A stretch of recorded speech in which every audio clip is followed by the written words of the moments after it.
They say that some lives end, and they say that other lives do not end at all. They simply disappear like a flame returning to its source. Adi Shankracharya belongs to that rare category of beings whose departure is more mysterious than their arrival. His birth itself is wrapped in legends, but his death, that is wrapped in something even more elusive. It is wrapped in silence, in snow, in Himalayan wind, in that strange fragrance that only truth seekers leave behind when they vanish from the world. To understand how he died, one must first understand how he lived. He lived like a storm. At barely 8 years of age, he was already challenging the scriptures. At 12, he was teaching men 3 or 4 times his age. At 16, he had completed works that the greatest scholars would not dare to even begin. And by 32, he had already walked across the entire subcontinent multiple times, debated kings and sages, awakened sleeping monasteries, reignited the flame of Advaita, and established 4 mathas that still stand today, like silent witnesses to something colossal that once moved through a very fragile human frame. When such a man dies, he cannot die like ordinary men. The body may fall, but something else continues, and that something else is what makes his death feel like an event outside time. The most ancient accounts say that Shankracharya walked towards the Himalayas when he felt the work of this body was complete. He did not wait for old age. He did not wait for weakness. He did not wait for disease. He left at the peak of vitality, as if saying, when the lamp has given its fullest light, it must be withdrawn before it begins to flicker. Imagine him walking, young, radiant, carrying nothing but a staff and a mind as sharp as a lightning strike. Disciples followed him, pleading with him to stay. Kings sent word, "Please return. We need your guidance." Monks waited on distant roads, hoping for a glimpse. But Shankracharya did not turn back. Something was calling him from the mountains. The Himalayas have always called the rare ones. They are not merely mountains. They are a doorway to something untouched by human dreams. And Shankracharya felt that doorway opening. As he reached Kedarnath, the air changed. Those who walked beside him reported a strange stillness, as if the mountains themselves recognized a returning sun. Near the temple, there was a cave. He had been there before, during his wanderings.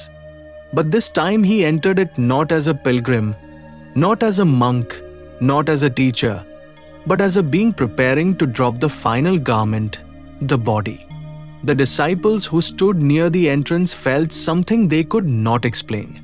A vibration, a kind of gentle trembling of the air, as if the cave had begun to breathe.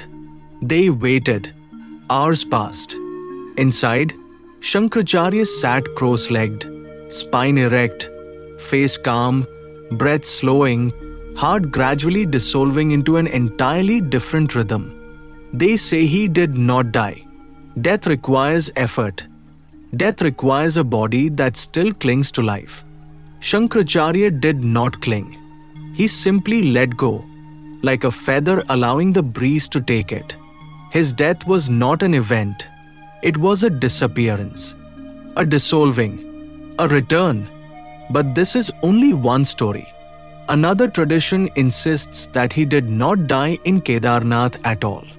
They say he traveled to Kanchipuram, the city of golden light, the city that holds ancient mysteries of Devi worship. They say he walked into the Kamakshi temple, circumambulated the sanctum one final time, sat down in lotus posture, and withdrew his energy into the crown of the head. It rose like a flame rising through the wick, and then it flickered out of the physical form. They say that his body did not collapse. It remained upright, serene, as if still meditating. And who is to argue? For such beings, even multiple endings are possible. Their life itself is so large, so vast, so untamed by logic. that it can accommodate more than one conclusion. But perhaps the most mysterious story is neither from the north nor the south. It comes from the wandering ascetics of central India. They whisper that Shankracharya's body had already become unnecessary long before the day he left it. According to them, he had mastered the ancient art of parakaya-pravesha, entering another body. They say he left his own physical form temporarily to revive a dead king for a debate. They say that returning to his original body became a burden. After this event, the body was just a costume, useful but not essential. If such tales are to be believed, then what we call death was, for him, simply the dropping of an outfit worn for a particular purpose. Once his task was complete, once the flame of Advaita had been rekindled across India, why would he stay? For what? For whom? He lived like a messenger.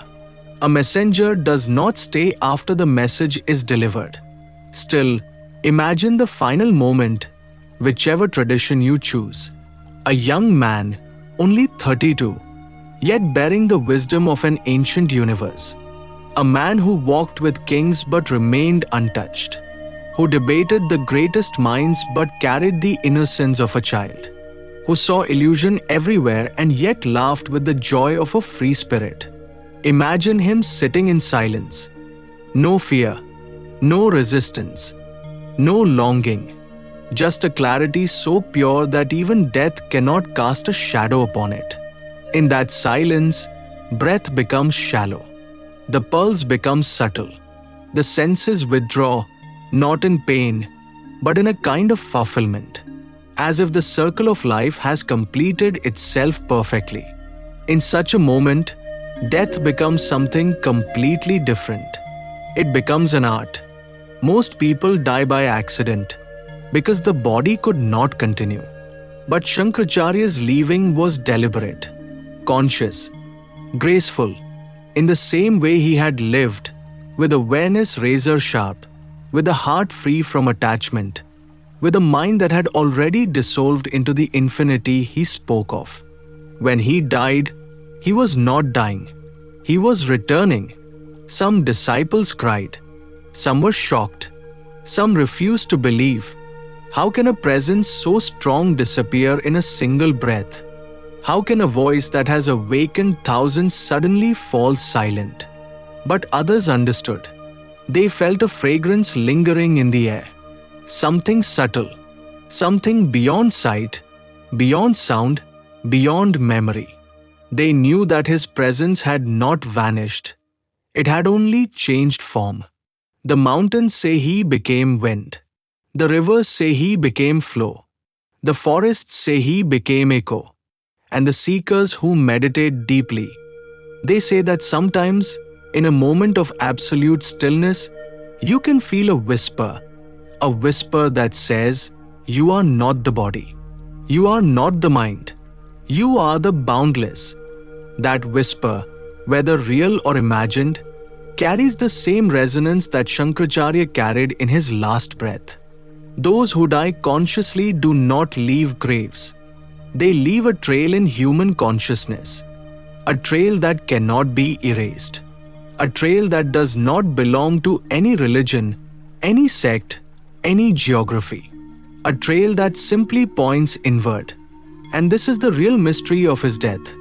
He left the world in such a way that the world had no clue where to place him. Was he in Kedarnath? Was he in Kanchipuram? Did he die physically?